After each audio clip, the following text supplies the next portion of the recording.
Eugene, Julian, कमल, युचिका, आसिफ और शबनम सभी लोग बैठे हुए थे। शाम हो चुकी थी, गाना बजाना चल रहा था, सभी रिश्तेदार नाच रहे थे, कुछ औरतें ढोलक बजा।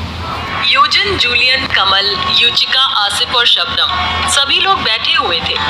शाम हो चुकी थी, गाना बजाना चल रहा था, सभी रिश्तेदार नाच रहे थे, कुछ औरतें ढोलक बजा रही थी। वैसे यूरोप की तरफ तो ये भूत प्रेत कम होते होंगे, है ना? कमल ने पूछा। क्यों, वहाँ पर क्या लोग मरते नहीं हैं? जूलियन ने हंसकर जवाब दिया। इंग्लैंड में मेरी एक दोस्त थी सोना, उसके साथ उसके हॉस्टल में कैद आत्मा से सामना हो गया था।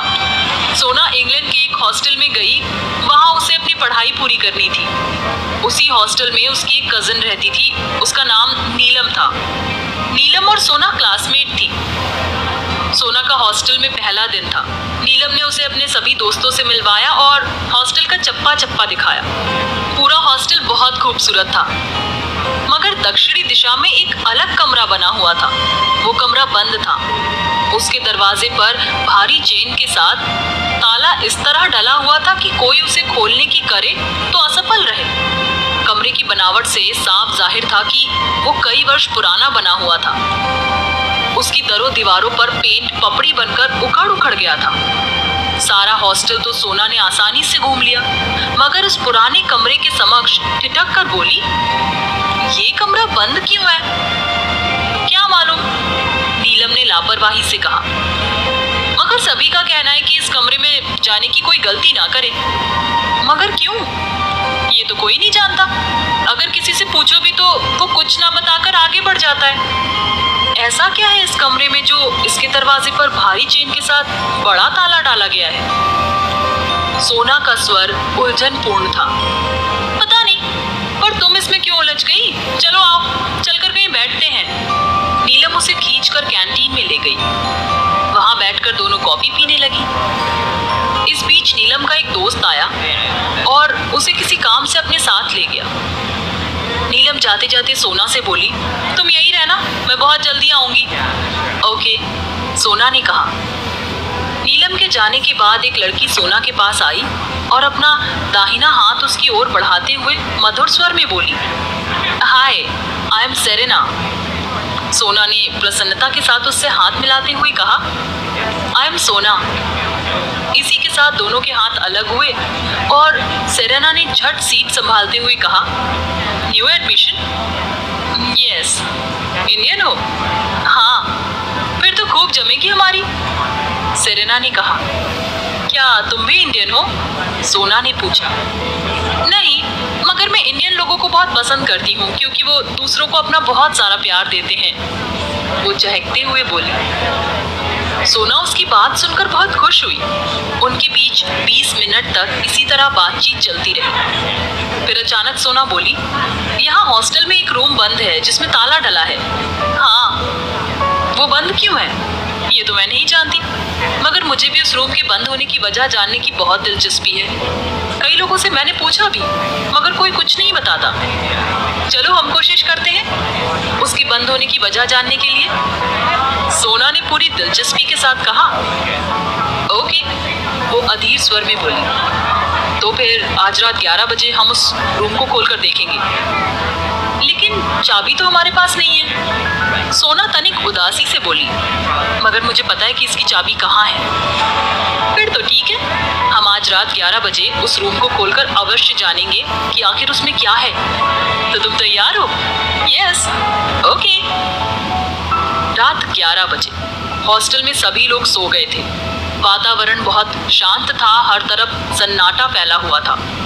सोना और सेरेना एक साथ उस कमरे की ओर कदम बढ़ा रही थी जो बंद था। चलते चलते सोना ने आहिस्ता से पूछा, तुम्हें चाबी कहाँ से मिली? ऑफिस में से, सेरेना ने जवाब दिया। क्या तुम जानती थी कि चाबी ऑफिस में है? हाँ, ये बात तो मुझे बहुत पहले से मालूम थी। ओह, तभी वो दोनों कमरे तक पहुंच गई। सेरेना ने जल्दी से ताला खोला, सोना ने सिटकनी खिसकाई और दरवाजा खोला। दरवाजा खुलते ही हवा का भारी झोंका बाहर निकला। इस हवा के झोंके की चपेट में वे दोनों आई तो बुरी तरह हिल गई, मगर फिर संभली और भीतर गई। अंदर मकड़ी के बड़े बड़े जाले लगे थे। फर्श पर धूल की मोटी परत चढ़ी हुई थी। बाकी कुछ नहीं था कमरे में। अचानक सेरेना मुंह के बल जमीन पर गिरी। उसके हलक से चीख भी निकल गई। उसी समय हड़बड़ाकर सोना ने उसे उठाना चाहा, साथ ही उसे शांत रहने के लिए भी कहा, क्योंकि वहां वे दोनों चोरी छिपे आई थी। जिस वक्त सोना ने सेरेना को उठाना चाहा तो मुंह के बल फर्श पर गिरी सेरेना का जिस्म इतना भारी हो चला था कि वो सोना से उठ नहीं पाई थी। सेरेना यूं फर्श पर लेटी रही मानो बेहोश हो गई हो। क्षण भर रुककर सोना ने उसे झिंझोड़ते हुए आहिस्ता से पुकारा, सेरेना, सेरेना। सोना के पुकारते ही वो एकदम झटके से उठ बैठी। जैसे ही उसने सोना को देखा तो सोना की मानो जान ही निकल गई। बुरी तरह घबराते हुए सोना अपने स्थान से अनायास ही पीछे हटी थी। उसकी घबराहट का हाल ये था कि उसके हलक से आवाज तक नहीं निकल पा रही थी। वास्तव में सेरेना के अंदर एक आत्मा प्रवेश कर गई थी, जिसके कारणवश सेरेना की आंखें सफेद अंडे सी चमकने लगी थी। इस रूप में सेरेना जितनी डरावनी लग रही थी, उस लिहाज से यदि सोना का दम भी निकल जाता तो कम था। मगर उसका ये डरावना रूप देखने के बाद सोना की आधी जान तो निकल ही गई थी। नहीं छोड़ेगी मैं तुझे, सेरेना में समाई आत्मा ने सोना से कहा। सोना खुले दरवाजे की ओर दृष्टि उठाते हुए चिल्लाई, बचाओ, बचाओ। इससे पहले कि कोई सोना की मदद के लिए आता, भूत बनी सेरेना उस पर झपट पड़ी। सोना अपने बचाव की खातिर छटपटाई भी और चिल्लाई भी, मगर बच ना सकी।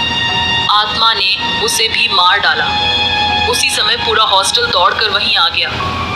सेरेना अपने डरावने रूप के साथ उठकर खड़ी हुई।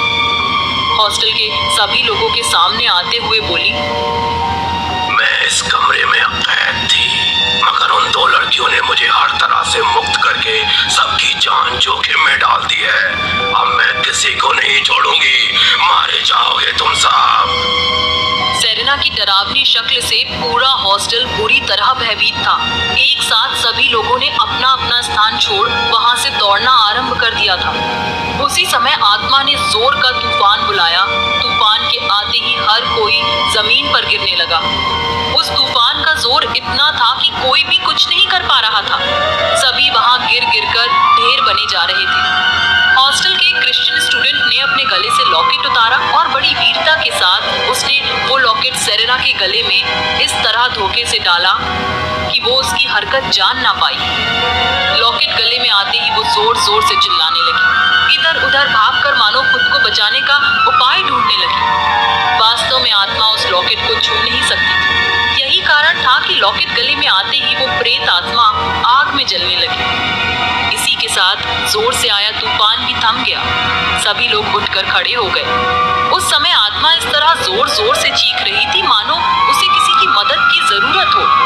वो तड़पती, चीखती, चिल्लाती रही और सब लोग देखते रहे। अचानक सेरेना के जिस्म से आग की लपट उठी और आकाश की ओर उड़ती चली गई।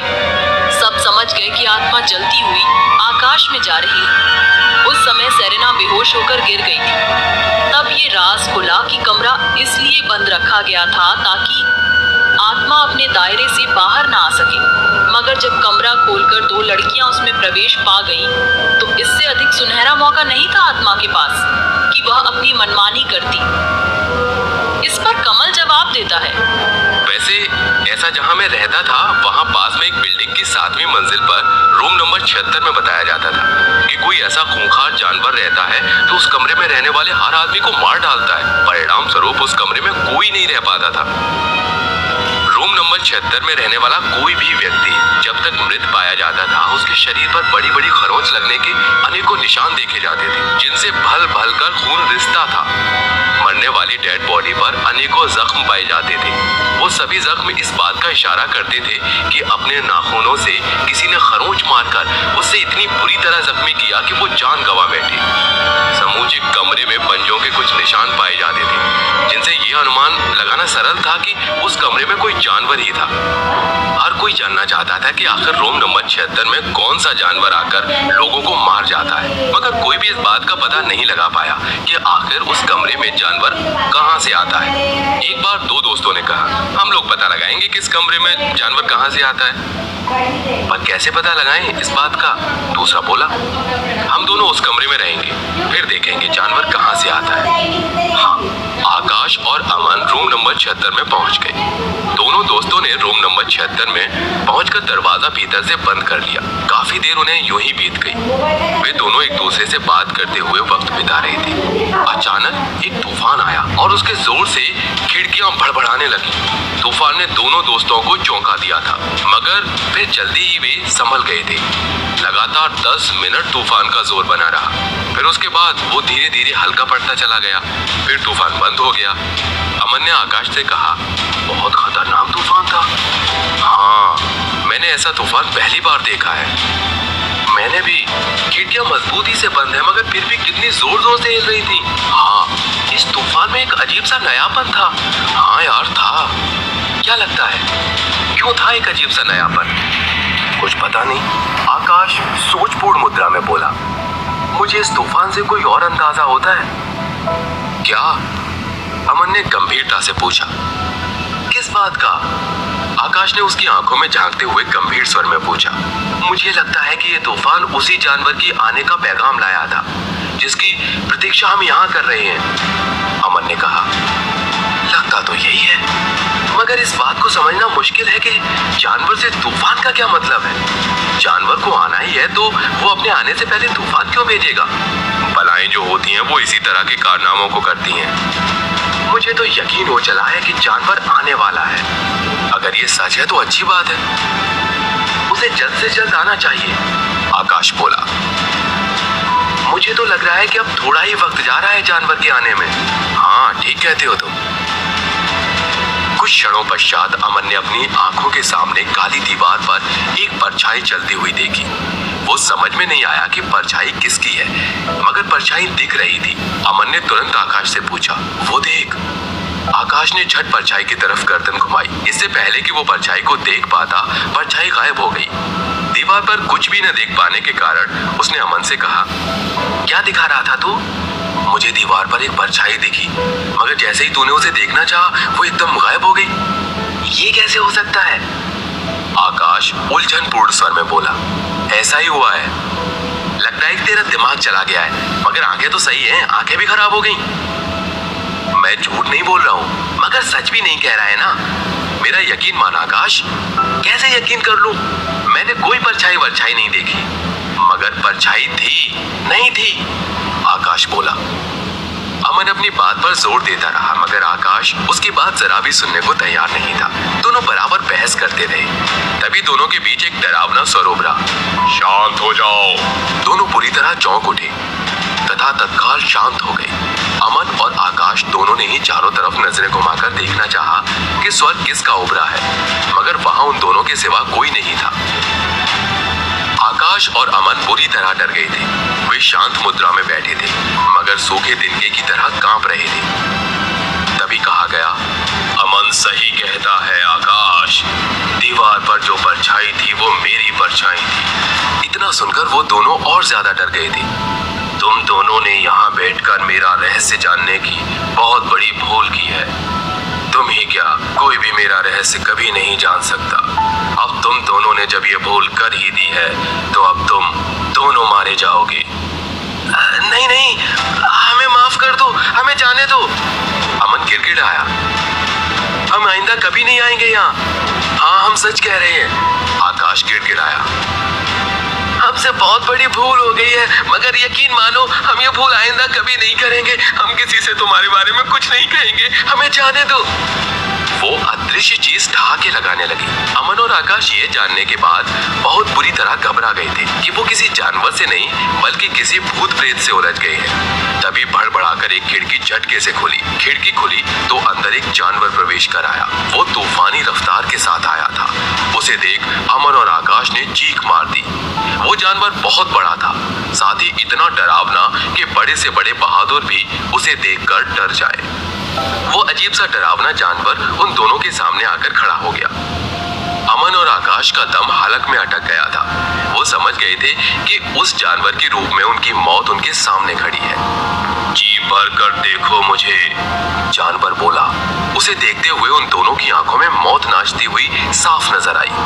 उसी समय जानवर ने बुरी तरह उन दोनों पर झपटा मारा और एक ही वार में अपने खतरनाक नाखूनों द्वारा उनका शरीर खरोच डाला। परिणाम स्वरूप वे दोनों एक साथ खत्म हो गए। जानवर ने ठहाके लगाकर कहा, कोई नहीं